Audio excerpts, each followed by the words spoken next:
ಕಲಬುರಗಿ ದಕ್ಷಿಣ ಮತಕ್ಷೇತ್ರದ ಶಾಸಕರಾದ ಅಲ್ಲಮಪ್ರಭು ಪಾಟೀಲ್ ಅವರ ಹೇಳಿಕೆ ಗಮನಿಸಿದ ನಂತರ ಅಲ್ಲಮಪ್ರಭು ಪಾಟೀಲ್ ಅವರು ಕುಂಭಕರ್ಣ ನಿದ್ರೆಯಲ್ಲಿ ಇದ್ದಾರಾ, ಒಂದು ವಾರದವರೆಗೆ ಎಲ್ಲಿ ಹೋಗಿದ್ರು ಎಂದು ಮಾಜಿ ಶಾಸಕ ದತ್ತಾತ್ರೇಯ ಪಾಟೀಲ್ ಅವರು ಕಿಡಿಕಾರಿದ್ದಾರೆ. ನಗರದಲ್ಲಿ ನಡೆದ ಸುದ್ದಿಗೋಷ್ಠಿಯಲ್ಲಿ ಮಾತನಾಡಿದ ಅವರು, ಯಾರ ಬಗ್ಗೆ ವೈಯಕ್ತಿಕವಾಗಿ ಮಾತನಾಡಲು, ನಮ್ಮ ಕುಟುಂಬದ ಬಗ್ಗೆ ಮಾತನಾಡಲು ಅವರು ಶಾಸಕರಾಗಿಲ್ಲ. ಜನರು ಅವರಿಗೆ ಅಭಿವೃದ್ಧಿ ಮಾಡಲು ಅವಕಾಶ ಕೊಟ್ಟಿದ್ದಾರೆ. ಈ ಭಾಗದ ಸೇವೆ ನಾನು 2 ಬಾರಿ ಮಾಡಿದ್ದೇನೆ. ಮೊದಲು ನನ್ನ ಎದುರು ನಿಂತು ಶಾಸಕರು ಸೋತಿದ್ದಾರೆ, ಪಟ್ಟಣ ಶೆಟ್ಟಿ ಮುಖಾಂತರ ಭ್ರಷ್ಟಾಚಾರ ಮಾಡುತ್ತಿದ್ದಾರೆ ಎಂದು ಕಿಡಿಕಾರಿದ್ರು. Bureau report RJ32 Kannada news, Kalaburagi. ಈ ಪತ್ರಿಕಾಗೋಷ್ಠಿಗೆ ನಾನು ಸ್ವಾಗತವನ್ನು ಕೋರಿ, ಇತ್ತೀಚಿನ ದಿನಗಳಲ್ಲಿ ನಡೆದಂಥ ಬ್ಲಾಕ್ ಕಾಂಗ್ರೆಸ್ಸಿನ ಅಧ್ಯಕ್ಷರಾದಂಥ ಲಿಂಗರಾಜ್ ಕಣ್ಣಿ ಅವರ ಒಂದು ಪ್ರಕರಣಕ್ಕೆ ಸಂಬಂಧಪಟ್ಟಂಥ ಕಲಬುರಗಿಯ ದಕ್ಷಿಣ ಕ್ಷೇತ್ರದ ಶಾಸಕರಾದಂಥ ಅಲ್ಲಮಪ್ರಭು ಪಾಟೀಲ್ ಅವರ ಹೇಳಿಕೆಯನ್ನು ಗಮನಿಸಿ, ಪ್ರಕರಣ ದಾಖಲಾಗಿರುವಂಥದ್ದು 25 ದಿವಸ ಆಗಿದೆ. ಮಾಧ್ಯಮದಲ್ಲಿ ಬಂದು 1 ವಾರ ಆಗಿದೆ. ಆದರೆ ನನಗನ್ಸುತ್ತೆ ಅಲ್ಲಮಪ್ರಭು ಪಾಟೀಲರು ಕುಂಭಕರ್ಣ ನಿದ್ದೆಯಲ್ಲಿದ್ದರೇನಂಥೇಳಿ ಅನ್ನಿಸ್ತಾ ಇದೆ. 1 ವಾರದ ನಂತರ ಮಾಧ್ಯಮದ ಸ್ನೇಹಿತರ ಎದುರುಗಡೆ ಬಂದು ಅವರು ತಮ್ಮ ಮಾತನ್ನು ಇವತ್ತು ಅವ್ರು ಹೇಳಿರುವಂಥದ್ದು. ಮಾಧ್ಯಮದಲ್ಲಿ ಬಂದ ಮೇಲೆ ಈ ಪ್ರಕರಣ ಬಗ್ಗೆ ಮಾತನಾಡೋದು ಬಿಟ್ಟು ಚುನಾವಣೆಯನ್ನು ಸೋತಿರ ಬಗ್ಗೆ, ನಮ್ಮ ವೈಯಕ್ತಿಕ ಉದ್ಯೋಗದ ಬಗ್ಗೆ ಹೆಚ್ಚು ಮಾತನಾಡಿರುವಂಥದ್ದು ನಾನು ಆ ಒಂದು ಅವರ ಸ್ಟೇಟ್ಮೆಂಟ್ನಲ್ಲಿ ಇವತ್ತು ಗಮನಿಸಿರುವಂಥದ್ದು. ನಾನು ಅವರ ಕಿವಿ ಕನೆಕ್ಷನ್ ಏನೋ ಲೂಸ್ ಇದೆ ಅಂಥೇಳಿ ಕೇಳಿದ್ದೆ. ಆದರೆ ಆ ಸ್ಟೇಟ್ಮೆಂಟನ್ನು ನೋಡಿದ್ರೆ ತಲೆ ಮತ್ತು ನಾಲ್ಗೆ ಕನೆಕ್ಷನ್ನು ಕೂಡ ಲೂಸ್ ಆಗಿದೆ ಅಂಥೇಳಿ ಅನ್ನಿಸ್ತಾ ಇದೆ. ಬಹಳ ಉದ್ವೇಗವಾಗಿ ಮಾತನಾಡೋದ್ರ ಮುಖಾಂತರ ಜನ ಅವರಿಗೆ ಅವಕಾಶ ನೀಡಿರುವಂಥದ್ದು ಈ ಭಾಗದ ಅಭಿವೃದ್ಧಿ ಮಾಡಲಿಕ್ಕೆ. ಯಾವುದೋ ವೈಯಕ್ತಿಕ ವಿಚಾರದ ಬಗ್ಗೆ ಮಾತನಾಡಲಿಕ್ಕೆ ಇವತ್ತು ಅವರಿಗೆ ಇಲ್ಲಿ ಶಾಸಕರಾಗಿ ಮಾಡಿರುವಂಥದ್ದಿಲ್ಲ. ನಮ್ಮ ಬಗ್ಗೆ ಆಗಿರ್ಬೋದು, ಹಿಂದಿನ ಶಾಸಕರಾದಂಥ ಚಂದ್ರಶೇಖರ್ ಪಾಟೀಲ್ ರೇವೂರವ್ರ ಬಗ್ಗೆ ಆಗಿರ್ಬೋದು, ನಮ್ಮ ಕುಟುಂಬದ ಬಗ್ಗೆ ಮಾತಾಡಲಿಕ್ಕೆ ಇವತ್ತು ಅವರು ಶಾಸಕರಾಗಿಲ್ಲ. ಆದರೆ ಅವರಿಗೆ ಜನ ಅವಕಾಶ ಕೊಟ್ಟಿದ್ದು ಈ ಭಾಗ ಅಭಿವೃದ್ಧಿ ಮಾಡಲಿಕ್ಕೆ ಇವತ್ತಿನ ದಿವಸ ಅವಕಾಶವನ್ನು ಕೊಟ್ಟಿರುವಂಥದ್ದು. ಹಿಂದೆ ಸುಮಾರು 20 ವರ್ಷ ನಮಗೆ ಈ ಭಾಗದ ಜನರು ಆಶೀರ್ವಾದ ಮಾಡಿ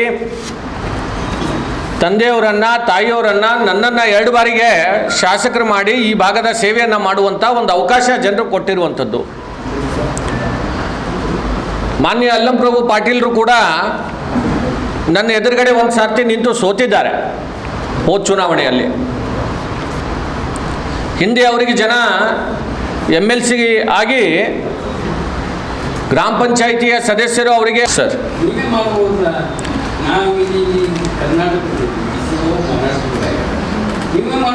ನನ್ನ ಪತ್ರನ ಕೊಡ್ತೀನಿ, ಅವ್ರು ತಾಕತ್ತಿಲ್ಲ, ಅವ್ರದೇ ಗೌರ್ಮೆಂಟ್ ನಾನು ಅದೇ ಹೇಳ್ತಾ ಇರೋದು ಸರ್. ನೀವು ಯಾವಾಗ ಅವರು ಲಿಂಗರಾಜ್ ಕಣ್ಣಿಯವರ ಬಗ್ಗೆ ಮಾಧ್ಯಮದಲ್ಲಿ ಬಂದಾಗ ಇವರು ಇಲ್ಲಿರುವಂಥ ಶಾಸಕರು ಬಹಳ ಆತ್ಮೀಯರ ಇದ್ದಾರೆ ಅಂತ ಅನ್ನೋದನ್ನು ಮಾಧ್ಯಮದವರು ಹೇಳದಂಥ ಸಂದರ್ಭದಲ್ಲಿ ನೀವು ಅದನ್ನು 8 ದಿವಸದ ನಂತರ ಬಂದು ಮಾಧ್ಯಮದ ಸ್ನೇಹಿತರ ಎದುರುಗಡೆ ಹೇಳ್ತೀರಿ, ಅದನ್ನು ಮತ್ತೆ ಸಮರ್ಥನೆಯನ್ನು ಮಾಡ್ಕೋತೀರಿ. ಹೌದು, ಅವನು ನಮ್ಮ ಪಕ್ಕಕ್ಕೆ ಕೂಡ್ತಾನೆ, ನನಗೆ ಬೇಕಾದವನು, ಅವನಿಗೆ ನಾನು ಕೆಲಸ ಕೊಟ್ಟಿದ್ದೀನಿ ಅಂತನೋ ಮಾತನ್ನು ಹೇಳ್ತೀರಿ. ಮತ್ತು ಆ ಸಂದರ್ಭದಲ್ಲಿ ನೀವು ಆ ಒಂದು ಡ್ರಗ್ನಲ್ಲಿನೂ ಕೂಡ ನಿಮ್ಮ ಶಾಮೀಲಿದೆ ಅಂತ ಹೇಳಿ ಯಾವಾಗ ಮಾಧ್ಯಮದಲ್ಲಿ ಬಂತು, ಮತ್ತು ಅದಕ್ಕೆ ನೀವು ಅಲ್ಲ ಅಂದರೆ ಅದನ್ನು ನೀವು ಹೇಳಿದಿರಿ ಅಲ್ಲ, ನಿಮ್ಮ ಹತ್ರ ಈಗ ನಾನು ಪತ್ರ ಕೊಡ್ತೀನಿ ಅಂತ ಹೇಳಿದಿರಿ. ಆದಷ್ಟು ಬೇಗ ಆ ಪತ್ರ ಕೊಡಲಿ ಅವರು. ನಾವು ಕೂಡ ಮಹಾರಾಷ್ಟ್ರ ಸರ್ಕಾರಕ್ಕೆ ವಿನಂತಿ ಮಾಡ್ತೇವೆ, ಅದು ಆದಷ್ಟು ಶೀಘ್ರದಲ್ಲಿ ಅದಕ್ಕೆ CBIಗೆ ಆ ತನಿಖೆಯನ್ನು ಒಪ್ಪಿಸಬೇಕು ಅಂತ ಹೇಳಿ ನಾವು ಸರ್ಕಾರಕ್ಕೂ ಕೂಡ ಮನವಿ ಮಾಡ್ತೇವೆ. ಮತ್ತು ನಿನ್ನೆ ನಮ್ಮ ಚಂದು ಪಾಟೀಲ್ರು ಕೂಡ ಹೇಳಿದ್ದಾರೆ, ನಮ್ಮ ಅಧ್ಯಕ್ಷರು, ನಾವು ನಿಯೋಗನೂ ಕೂಡ ಇವತ್ತು ಮಹಾರಾಷ್ಟ್ರ ಸರ್ಕಾರಕ್ಕೆ ಹೋಗ್ತೇವೆ ಅಂತ ಹೇಳಿ. ಜಿಲ್ಲಾ ಘಟಕ ಏನೂ ಇಲ್ಲ, ಕೆಲಸ ಮಾಡ್ತಾ ಇಲ್ಲ. ನಿಮ್ಮ ಕಾರ್ಯಕರ್ತರು ಹೇಳಕ್ಕೆ ಎಷ್ಟು ಬರ್ನಿಂಗ್ ಇಶ್ಯೂ ಮಾಡಿ ನಿಮ್ಮ ಪ್ರೆಸ್ ಮೀಟಿಂಗ್ ಅಷ್ಟೇ ಸೀಮಿತ ಅಲಿಗೇಷನ್ಸ್ ಬಂದಾಗ ಅಷ್ಟೇ ಬರ್ತಿದ್ವಿ. ಎಷ್ಟು ಡ್ರಿಂಕಿಂಗ್ ವಾಟರ್ ಸಮಸ್ಯೆ ಅದ. ಈಗ ನೀವು ಹೇಳ್ದಂಗೆ ಯಾರು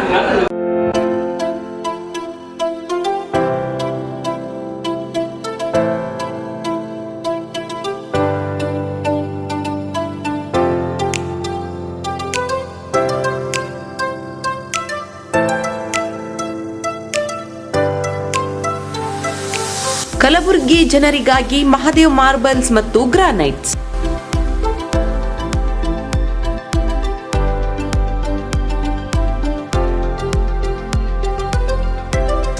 ಉತ್ತಮ ಗುಣಮಟ್ಟದಿಂದ ಕೂಡಿರುವ ಮಾರ್ಬಲ್ಸ್ ಮತ್ತು ಟೈಲ್ಸ್.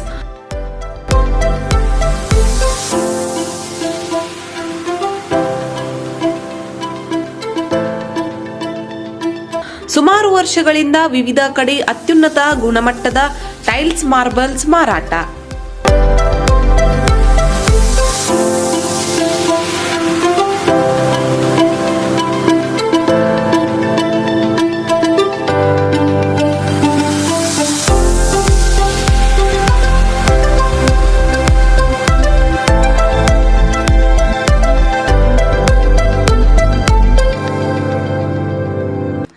ಸೋಮನಿ ರಾಕ್ ಸಿರಾಮಿಕ್ಸ್, ಒಯಾಸಿಸ್ ಕಂಪನಿಗಳ ಟೈಲ್ಸ್ ಮಾರಾಟ.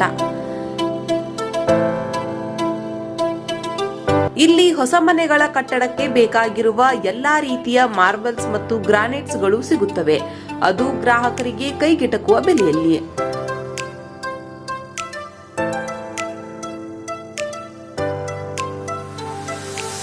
ಹೆಚ್ಚಿನ ಮಾಹಿತಿಗಾಗಿ ಭೇಟಿ ಕೊಡಿ. ಮಹಾದೇವ್ ಮಾರ್ಬಲ್ಸ್ ಮತ್ತು granites, exclusive showroom, Nagarahalli cross, ring road ಹತ್ತಿರ, ಕಲಬುರಗಿ. ಹೆಚ್ಚಿನ ಮಾಹಿತಿಗಾಗಿ ಸಂಪರ್ಕಿಸಿ 9008249111 9742679975.